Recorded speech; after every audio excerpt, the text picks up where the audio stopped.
l'Éternel, notre Dieu. Alléluia. Qui marchera pour l'Éternel, notre Dieu? C'est notre terre qui est là. Alléluia. Qui ici? C'est une proposition relative. Mais quand ça se trouve au milieu de la phrase, quelque part, ça devient une conjonction de coordination. Mais ce matin, ce qui vient de la part de l'Éternel pour faire une sélection, pour nous proposer quelque chose, une place qui est vide, une place vacante, et il demande parmi vous qui peut siéger sur ce trône-là. Le Seigneur pose la question ce matin à ce peuple. Qui marchera pour moi, Dieu? Par le marcher. Pour Dieu, ce n'est pas le fait de marcher, courir ou se mouvoir. Quand Dieu dit qu'il marchera pour lui, il fait allusion à une mission. Il dit qui peut accomplir telle mission pour moi, l'Éternel, sur la terre des hommes. D'où qui peut marcher pour Dieu ou qui doit marcher pour Dieu. Alléluia. Donc ce matin, Dieu a réservé des places et cherche des gens pour occuper ces places.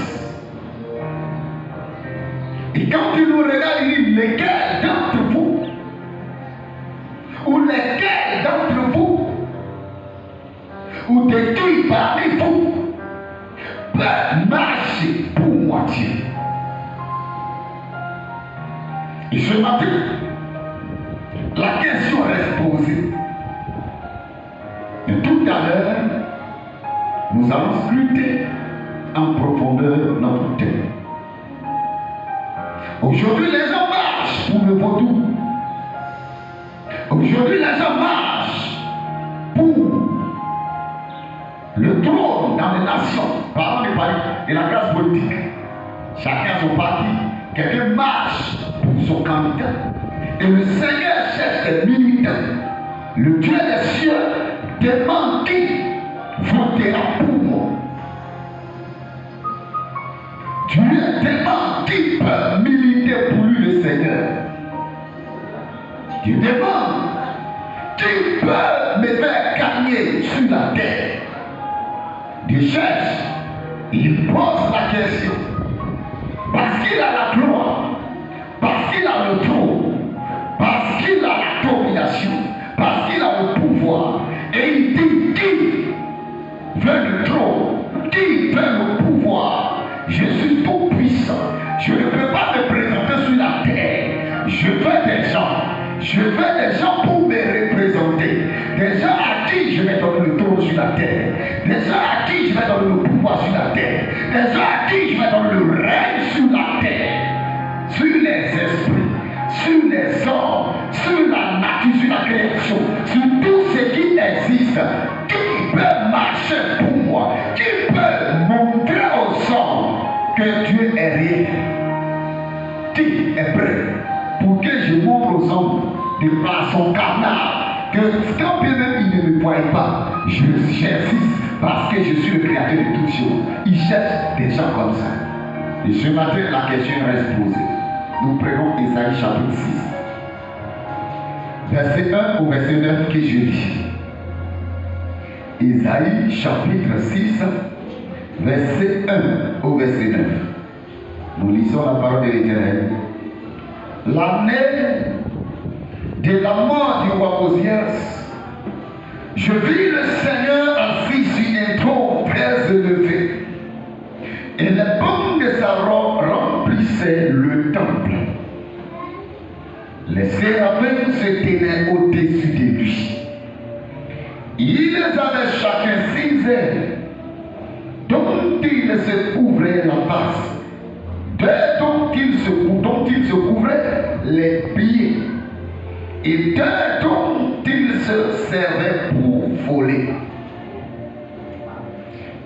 Et il criait l'un à l'autre et disait, Saint, Saint, Saint l'Éternel des armées, toute la terre est remplie de sa gloire. Notre version est pleine de sa gloire.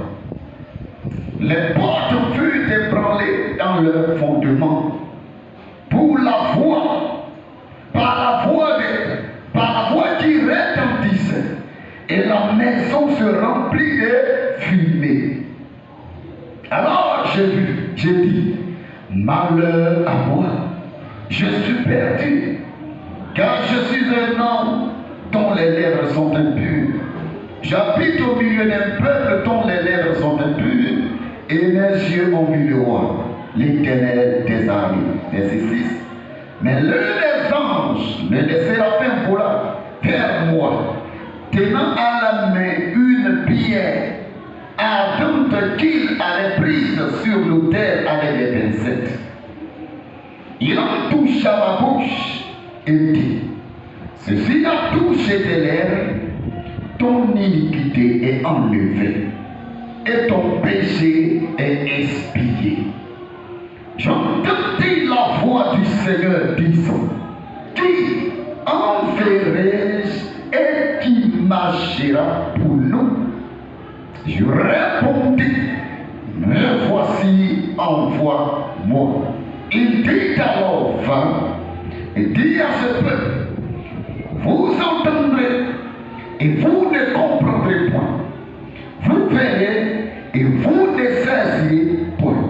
Parole de l'Éternel. Alléluia. On a dit notre thème était une phrase interrogative. C'est l'Éternel. Tu poses une question.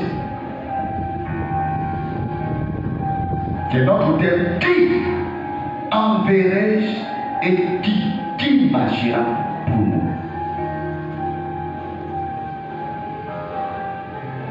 Et ce matin, lorsque nous partons à la lumière de la parole de l'Éternel, nous voyons ici que Dieu, le Tout-Puissant, fait la grâce au prophète Esaïe de contempler les merveilles du royaume de l'Éternel. La Bible dit l'année de la mort du roi Osias. Là, il y a une révélation cachée.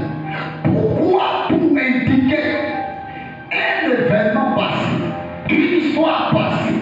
Dans la Bible, on indique pas avec des chiffres l'année, mais on indique l'année avec le nom des rois. L'année de la mort du roi Osias. Je vis le Seigneur, l'Éternel Dieu Tout-Puissant, assis sur un trône très élevé. Le pan de ses robes, les femmes, vous écoutez ça? Le pan de ses robes remplissait le temple Dieu. Dans la dimension, c'est masculin. La dimension masculine. Dimension masculine, tu vois. Donc Dieu, si on veut parler d'autorité, c'est l'homme. Mais la Bible dit, lui, Dieu, le pan de sa robe remplissait le temple. Ça c'est un point. Ensuite, les séraphins, les anges de Dieu, se tenaient au-dessus de lui. Ayant combien d'elles? 6 et 4. Écoutez bien. La Bible dit nous 6 2 pour se voiler la face. Ça veut dire quoi? 2 pour se couvrir les pieds. Ça veut dire quoi? 2 pour s'envoler. Oui, ici ils ont eu pour voler. Et là, ils sont en train de faire quelque chose. La Bible dit qu'il s'écriait d'une voix forte, d'une voix puissante. Saint, Saint, Saint est l'Éternel des armées. Saint, Saint, Saint est l'Éternel des armées. Saint, Saint, Saint est l'Éternel des armées. La Bible dit, au moment où sa voix a commencé à retentir puissant, la fumée a commencé à remplir le temple. Parlant de la fumée, c'est la gloire de Dieu, c'est la présence de Dieu, c'est la manifestation de l'Éternel. La fumée qui remplit le temple. Lorsque Dieu voulait tuer le prophète, il ne voit pas d'abord la fumée.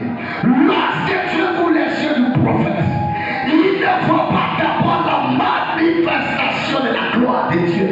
Mais s'il voit Dieu, parce qu'il est tout le temps là avec nous, il voit Dieu d'abord. Il voit des gens autour de lui qui le servent, qui l'adorent. Mais au moment où ces personnes, ces êtres, commencent à l'adorer, d'un cœur sérieux, d'un cœur sincère, alors ce même Dieu qui était assis, quelque chose commence à se passer. Pourquoi? Parce que son cœur est touché. Lorsque le cœur de Dieu est touché, lorsque l'Éternel se est content de ceux qui sont avec lui, de ceux qui sont autour de lui, de par leur manière d'adorer, de par leur manière de le servir, quelque chose se passe sans que Dieu ne bouge. La gloire commence dans la maison de Dieu. Si et si seulement les serviteurs, les servantes font leurs œuvres avec dévouement, avec joie, avec détermination, d'un cœur sincère. À ce moment-là, le Dieu qui était silencieux, à ce moment-là, le temple qui était vide sans la gloire, aura la gloire de l'Éternel. Et lorsqu'il dit ceci, cela, il y a malheur à moi, car je suis un homme. Je suis un, et ce qu'il dit, c'est normal. Or, aux lèvres impures, parce qu'il sait que souvent il y a des choses que les gens font, il y a des injures qui sortent de la bouche du prophète sans qu'il les arrête. C'est pourquoi il dit, je suis un homme aux lèvres impures, car, vous voyez la phrase, j'habite parmi les gens aux lèvres impures. Il y a des gens qui parlent mal. Donc il y a des choses qui t'envoient. Si le prophète c'est pas un Dieu, il y a un cœur. S'il n'y a pas quelqu'un qui est tempéré, qui a avec les autres, il va aussi balancer une bombe. Donc Esaïe, en d'autres termes, n'était pas un prophète calme, qui accepte tout. Lui, il répliquait, il bombardait aussi. Alléluia. Et voici, quand tu continues la lecture, voici ce qui va se passer. Ce n'était pas Dieu qui lui avait dit, tes lèvres sont impures. Ce n'était pas Dieu qui lui dit qu'au milieu de toi, il y a des gens qui ont des lèvres impures. C'est Esaïe lui-même qui a reconnu qu'il a des lèvres impures. C'est Esaïe lui-même qui a reconnu qu'il est au milieu d'un peuple aux lèvres impures. Et comme il a reconnu, comme il a confessé de sa bouche, la Bible déclarait les miracles. Un ange a pris une pincette, il se précipita vers l'autel de Dieu. Il y alla et prit là une pierre ardente, une pierre étincelante, dont il touche la bouche du prophète. Il dit ceci, ce qui a touché tes lèvres, alors tes iniquités sont t'emmener ôter tes péchés sont expiés. Quand tu as entendu cela, voici ce qui se passe. Quand ces péchés furent effacés, quand ces iniquités furent effacées, c'est à ce moment-là quelque chose va se passer. Y a-t-il des gens de gloire ici? Suivez mon regard. C'est quand il a reconnu et confessé. C'est à ce moment-là, l'ange de Dieu vient le purifier de ses péchés. Et après être purifié, voici ce qui se passe. Il peut maintenant entendre la voix de Dieu. Il dit, j'entendis la voix d'un ange. J'ai entendu la voix d'Abraham? Non. J'ai entendu la voix de l'Éternel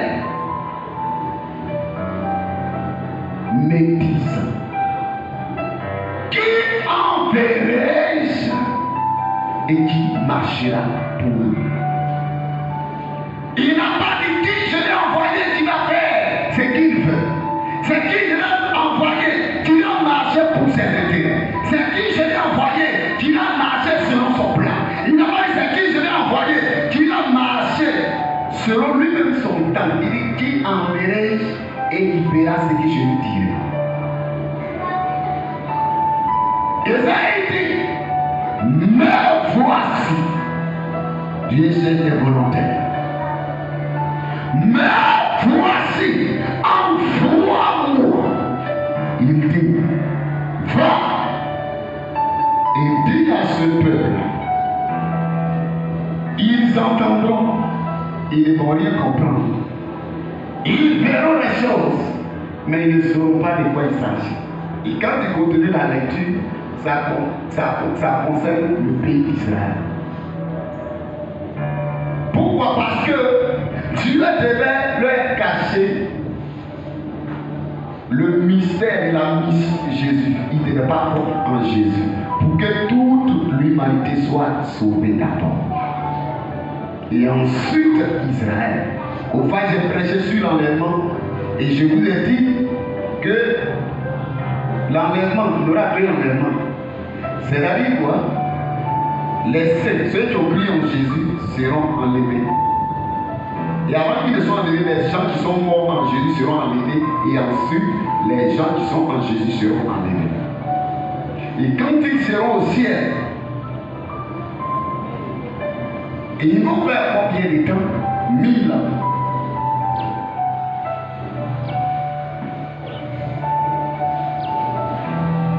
Non, 7 ans.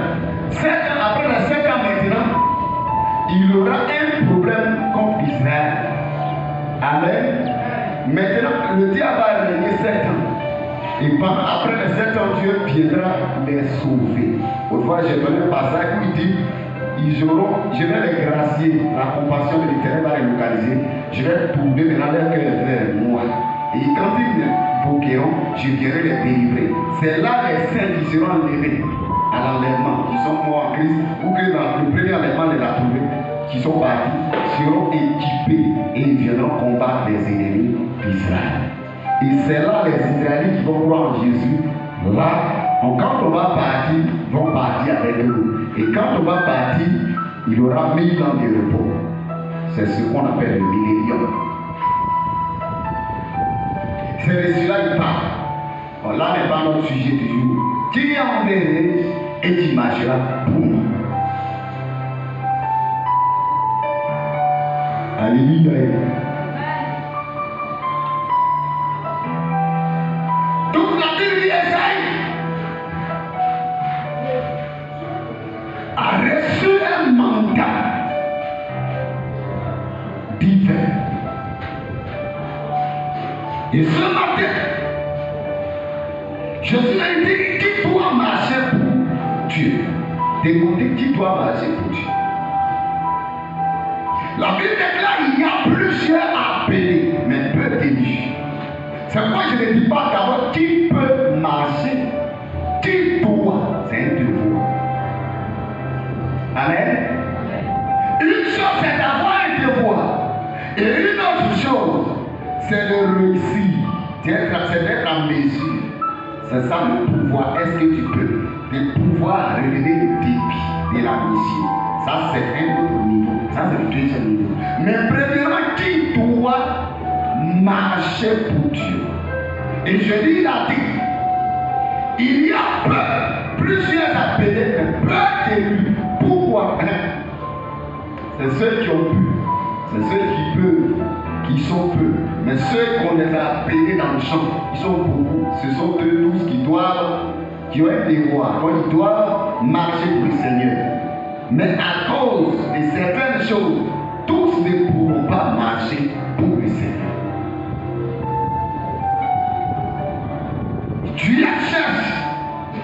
Est-ce qu'il s'y cherche réellement? Il ne cherchait pas. Parce qu'il avait déjà appelé quelqu'un. Donc, il y a plusieurs appelés. Mais peu d'élus. On va comprendre ça dedans. Donc, ce matin, tous ceux qui ont reçu l'évangile, qui ont eu le courage de venir s'asseoir dans la maison de Dieu, sont tous appelés.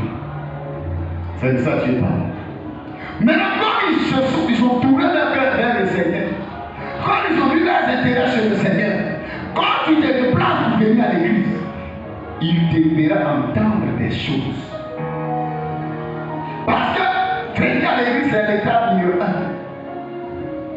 Maintenant, quand on t'enseigne, mettre en pratique, le fait de mettre cela en pratique, ça c'est l'étape 2.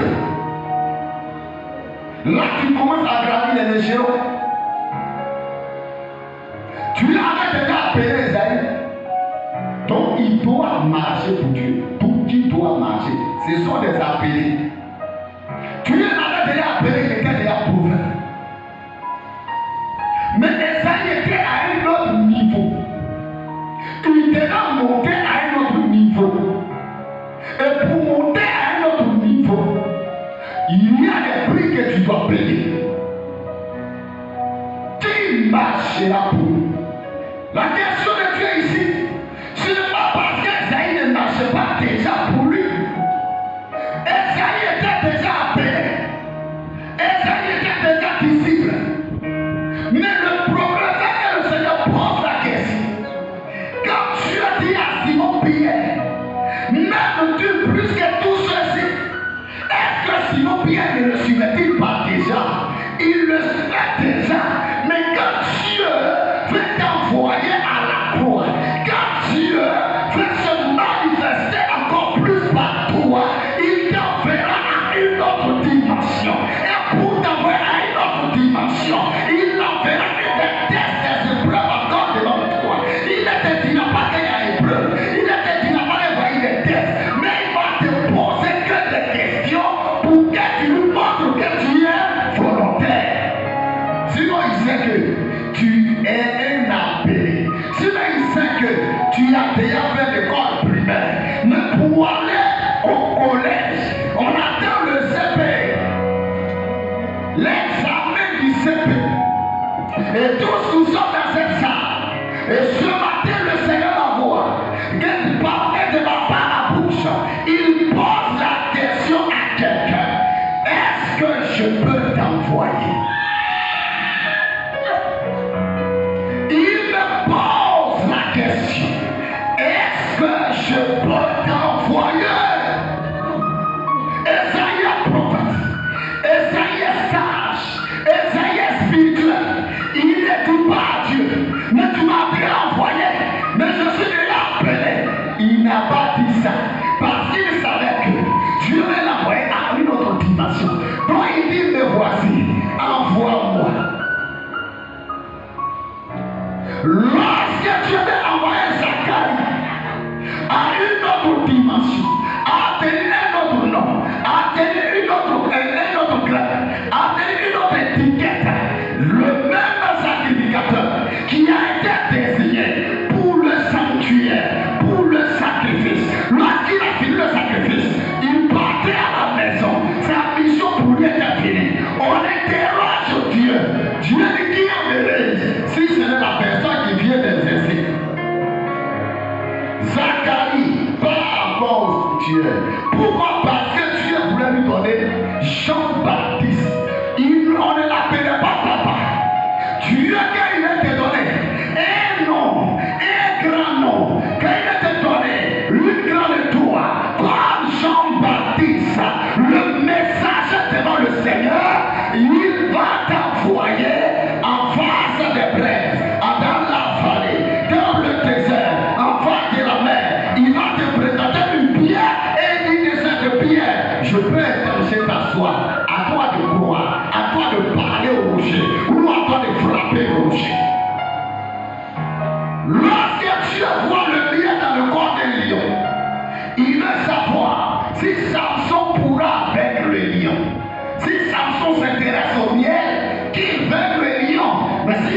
charbonnière qui laisse le lion. Samson vit en partant à Timna, derrière sa curiosité.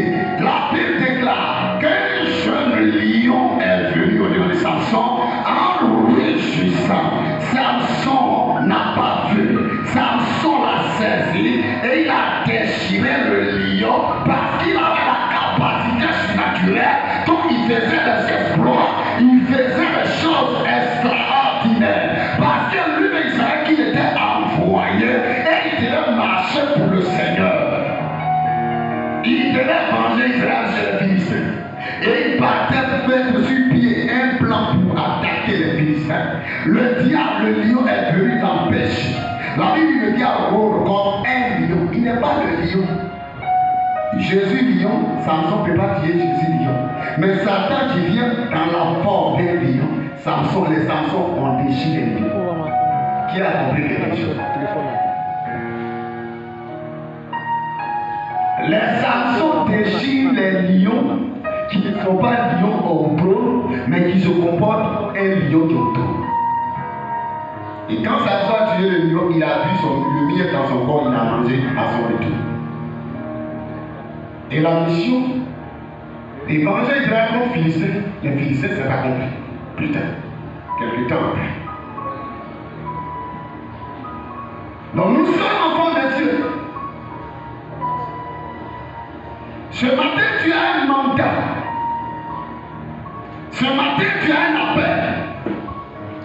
Ce matin, peut-être tu chantes déjà à l'église. Ce matin, peut-être tu danses déjà à l'église. Ce matin, peut-être tu assistes sur un siège à l'église. Ce matin, peut-être chaque matin, tu viens à l'église. Mais si tu viens à l'église, c'est parce que Jésus t'a appelé. Tu as un appel. Mais il dit, plusieurs appelés, mais peu d'élus. Alléluia. Il dit plusieurs appelés, mais peu d'élus. Donc pourquoi Dieu fait la grâce au prophète de voir son royaume? Dieu voulait enseigner le prophète. Dieu étant la sagesse lui-même, voulait enseigner le prophète. Toutes les révélations que Dieu va donner à un homme de Dieu, c'est pour un enseignement. C'est pour une appétition. C'est pour une information. C'est pour une orientation. Depuis que Esaïe servait Dieu, mais avec beaucoup de défauts. Mais quand Dieu voulait lui montrer quelque chose, Dieu a montré simplement un plan de son adoration. Mais en tant qu'homme de Dieu, en tant que serviteur de Dieu, en tant que l'homme qui a les cœurs à l'œil, il a compris. Dieu lui présente quelque chose. Dieu n'a rien dit concernant sa vie. Et puis il se réfère à sa vie et puis lui-même vient se confesser. Tu as compris quelque chose? La Bible dit les gens qui étaient là ont seulement dit Saint, Saint, Saint, l'éternel. Et Esaïe rentre en lui, dit moi là, je suis sûr que mes lèvres ne sont pas pures. Pourtant il servait Dieu. Je suis sûr que j'ai des défauts. Pourtant il servait Dieu. Mais Dieu a voulu l'envoyer à une autre dimension. Et quand Dieu veut t'envoyer une autre dimension, il va pointer du doigt tes défauts. Et c'est cela l'erreur des chrétiens d'aujourd'hui. Quand Dieu veut les bénir, quand Dieu veut changer leur nom, quand il pointe du doigt leur péché, quand il pointe du doigt leurs défauts, quand il pointe du doigt leur paresse notoire, quand il pointe du doigt leur négligence, quand il pointe du doigt leur mépris à l'égard des autorités ecclésiastiques, à l'égard des autorités familiales, à l'égard des autorités administratives, à l'égard de leur propre autorité personnelle. C'est là que chrétien dit on a prêché sur moi. Ce sont les enfants qui agissent.